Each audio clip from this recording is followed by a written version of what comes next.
as far as what we normally consider diet, again, I like to try and reframe it as it's basically the molecular building blocks of our physiology and particularly our brain. Highly advanced, highly complex stuff. And we've lost the most complex biochemical formula that's ever existed. You know, the tropical rainforest, it's condensed into the developmental environments of maybe 50, 100, 200 species, all kind of concentrated into this symbiotic relationship with a few species, phenomenally complex. So losing that's the biggest problem. Whatever we replace it with, we've lost that. That's a really big problem.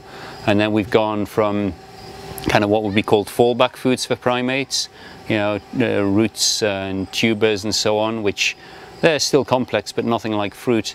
And then we've ended up in environments where no doubt we had to deal with all sorts of kind of hostile environments where we've had to eat things that perhaps weren't very good for us. We've had to process them in various ways, start eating meat, also fire, of course. It can change your molecular structure. Well, that's what heat does. It changes the molecular structure, and it may have turned things that were toxic to non-toxic, but it's certainly not remotely like a replacement for the complex biochemistry in the forest.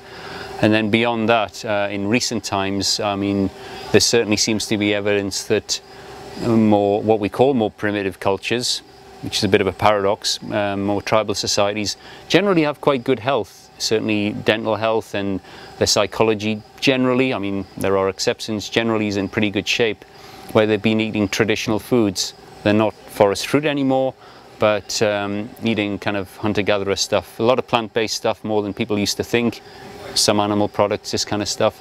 We've gone from that to eating, well, the agrarian revolution, so moving from phenomenal complexity, much less complexity biochemically, to, you know, more or less basing it on grass seed. Rice, corn, wheat, barley, oats, it's grass seed. And it's chemically defended, it doesn't want to be eaten, it's not particularly nutritious, and that's what we've been building our physiology and our brain from.